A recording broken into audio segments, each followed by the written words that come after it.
imagine having your mom unalived for sausage and also using a man with autism, a low IQ, that was collecting a permanent disability check to unalive your mom, and then you get on here and say, let me show you the outfit of the day? What are you doing, Miss Mams? But check this out. Come with me as I go to LA, looking stunning. No filter here needed.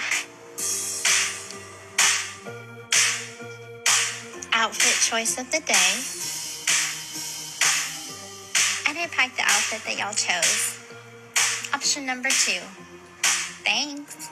Could you imagine being that bothered by social media and content creators that you have to fake that you're not using a filter? Girl, you unalived your mom. What you need to worry about is being a better person. Not coming on social media trying to prove a point to anybody. We know you're a horrible person. And the fact that you used a man with autism and a low IQ that was collecting a permanent disability check and he's sitting in there for life and you're out here gallivanting, we will never, ever forgive you. Ever. You're wrong. And you should still be in prison. In fact, you should have gotten a penalty. Y'all, let's spin a block because this spin a block is going to be real funny. So hang on to your wigs because y'all are finna laugh. Gypsy Rose posted a video after Nicholas GODEJOHN was supposed to speak and didn't actually speak because he's trying to protect himself. And the video is actually kind of funny because I think it's in reference to this situation, but it could be in reference to people on social that are speaking about her. But I want you guys to watch this clip because it's very laughable.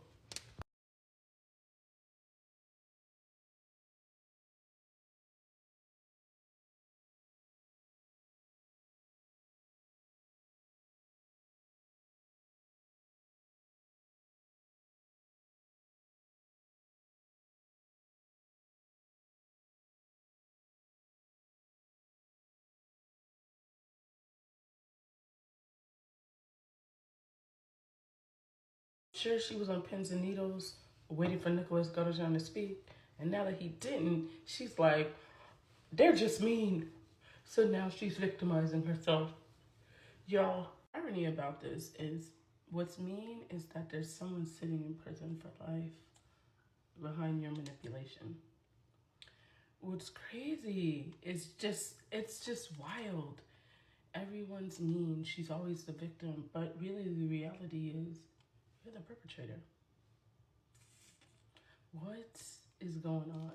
This is just wild because when you think about it, good is called bad, bad is called good. Like what are we doing?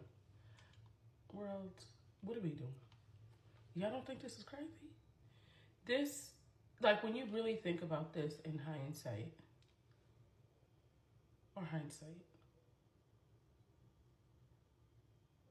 the girl who unalived her mom is saying everybody's mean? Or Nick is mean? I don't know, y'all. What are your thoughts?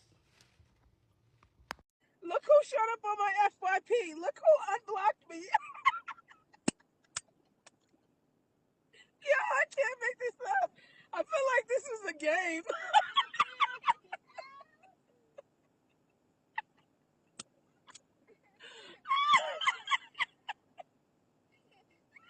Yo, Gypsy Rose legit unblocked me and showed up on my FYP. What is going on?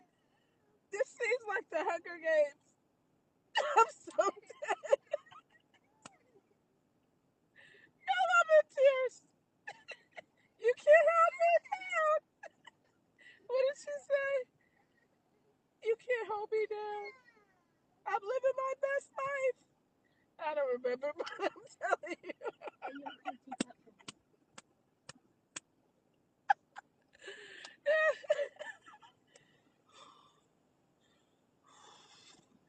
How do you unblock me and show up on my FYP?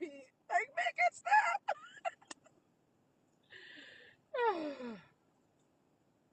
All right, I'm done.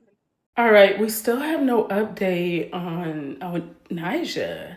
I thought that we would get something as soon as Ramadan started. We haven't heard anything or seen anything. I don't know what to say at this point But anyway, Diddy's in a lot of trouble, and I need y'all to watch this because this is wild. Hold on to your wig caps again. This is a week that y'all are going to see some real reckless stuff, and this right here is reckless. Diddy was just hit with another lawsuit from his co-founder of Bad Boy Records. This lawsuit was filed by Kirk Burroughs, the co-founder of Bad Boy Records, who also just sued Diddy's mother, Janice Combs, a couple days ago. And this lawsuit is insane. Kirk Burroughs alleges that Diddy essayed him and multiple other artists on his record label. And he also talks about Diddy's involvement in the unaliving of Tupac Shakur and Biggie. Kirk Burroughs said that this lawsuit comes from a deeply disturbing pattern of essay, coercion, violence, and intimidation inflicted upon Kirk Burroughs by Diddy. Kirk Burroughs alleges that this abuse began during his tenure as co-founder and executive of Bad Boy Entertainment. He said that Diddy utilized his position to subject him to SH, physical aggression, and forced compliance with degrading acts. He said that Diddy would summons him into private settings under the disguise of business meetings, only to be confronted with unwanted advances, nudity, overtones, voyeurisms, and acts of exhibitionism. He said that he sought to establish boundaries, but Diddy escalated his campaign of control by resorting to physical violence, blackmail, career sabotage, and financial extortion. He was forced to surrender his 25% ownership stake in Bad Boy Entertainment under threats of violence. He alleges that he was regularly forced into situations where he was made to be a witness of Diddy engaging in physical relations with employees, interns, artists, and third parties at Bad Boy Entertainment offices. During a business trip in 1995, Diddy allegedly arranged a meeting at his hotel suite, but upon Kirk Burroughs' arrival, Diddy was undressed and demanded that he watch him pleasure himself. Kirk Burroughs alleges in late 1995 at Diddy's Midtown apartment,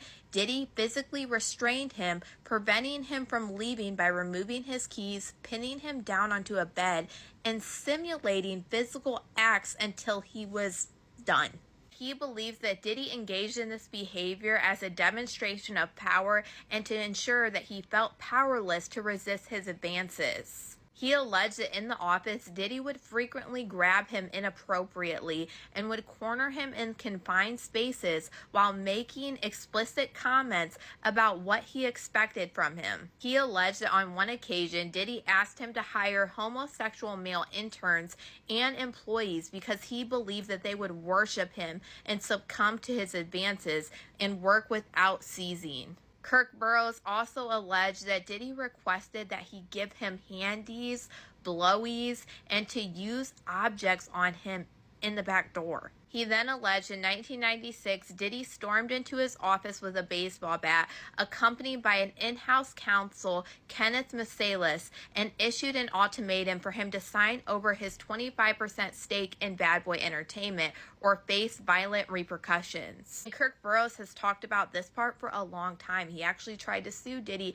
back in 2003, and he also just filed this lawsuit against Diddy's mother, Janice Combs, for this reason. In 2001, he rebuilt his career and successfully managed Mary J. Blige and played a pivotal role in her success, No More Drama. Diddy used his industry influence to have him fired, and upon information and belief, Diddy took this action as retribution for his prior resistance to his abuse to ensure that he remained professionally dependent on him. He alleged in 2002 Diddy was personally contacting industry executives, warning them against working with him and labeling him as untrustworthy, effectively cutting him off of his career prospects. He said in 2006 multiple sources informed him that Diddy had used his influence to ensure that no major record labels or management firms would hire him, forcing him into economic instability. He said through 2013 to 2014 he was met with confrontation and threats in Midtown Manhattan. He said that he was attempting to get food from a nearby McDonald's and he crossed paths with Diddy and his security entourage as they exited a vehicle near their private entrance. He said upon seeing Diddy, his security surrounded him, blocking his movement. He alleged that a known associate of Diddy threatened him, stating that when Diddy was tired of seeing him alive, his face would be the last face that he would see. In 2019, he had the misfortune of encountering Diddy and his mother, Janice Combs, at a birthday celebration for singer Diana Ross. And he includes pictures that he took of Diddy and his mother, Janice Combs, on the balcony at Diana Ross's birthday celebration. He said at this celebration, Diddy allegedly aggressively grabbed him, forcefully restraining him in the same fake bear hug that he did years prior. He said that Diddy seized the opportunity to degrade him by grabbing him close and slapping him on his rear end. Now he gets into Diddy's history of violence. In or about 1996, Diddy had a strong disagreement with his friend Miguel, and Miguel was found passed away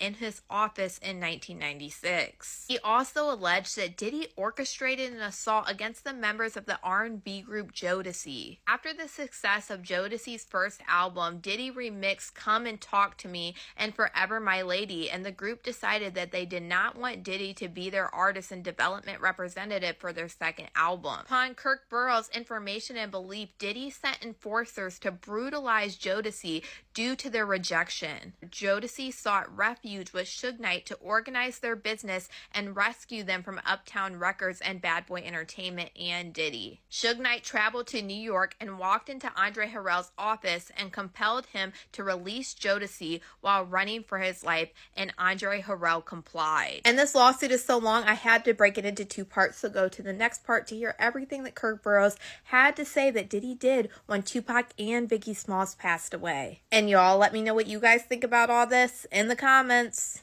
Diddy was just accused of taking out Tupac and Biggie from his co-founder of Bad Boy Records. This is part 2 of the new bombshell lawsuit that Diddy was just hit with by his co-founder of Bad Boy Records, Kirk Burroughs. So let's jump right back into it. He talks about Diddy's role in the connection to Tupac's unaliving. Kirk Burroughs alleged that Diddy was very jealous of Tupac Shakur due to Tupac's rapid rise in the music industry. He said that Diddy used his influence to orchestrate a smear campaign against Tupac, fueling the East Coast and West Coast war. He witnessed multiple instances where Diddy expressed paranoia and frustration over Tupac's success, indicating a deep-seated need to diminish his rival influence. Diddy made statements to insiders suggesting that Tupac's presence in the industry threatened his own legacy, leading him to take increasingly aggressive measures to overshadow and eliminate his competition. Kirk Burroughs alleges that weeks prior to Tupac's unaliving, Diddy rented several vehicles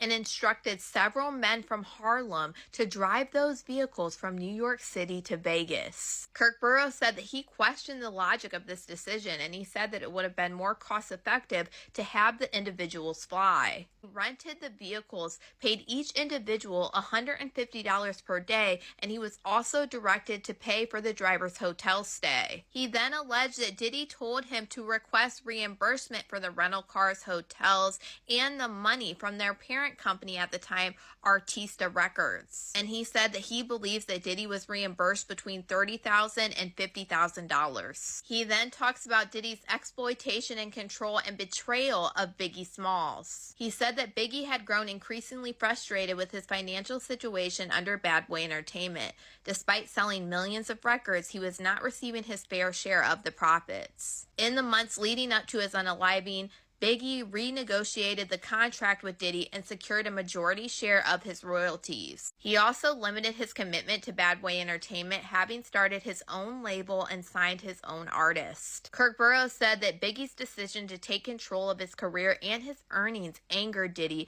who saw it both as a rejection and a direct challenge of his authority. And he said that Diddy initiated a campaign of retaliation. Diddy began to alienate Biggie from key industry connections and use financial leverage to maintain control over his earnings. On the night that Biggie passed away, Biggie was en route to an airport, and Diddy called Kirk Burroughs and demanded that Biggie cancel his flight, ordering him to stay for an unscheduled club party for that evening instead. Kirk Burroughs and Biggie pushed back, but Diddy was determined to have Biggie make an appearance at the bye party that he had absolutely nothing to do with. This decision was highly unconventional and reckless, as they had no proper security in place. According to Gene Deal, Diddy's security at the time, he warned Diddy that he was informed that it was not safe for any of them to leave the compound that they rented for the weekend. Diddy ignored the warning and insisted that they all went anyway.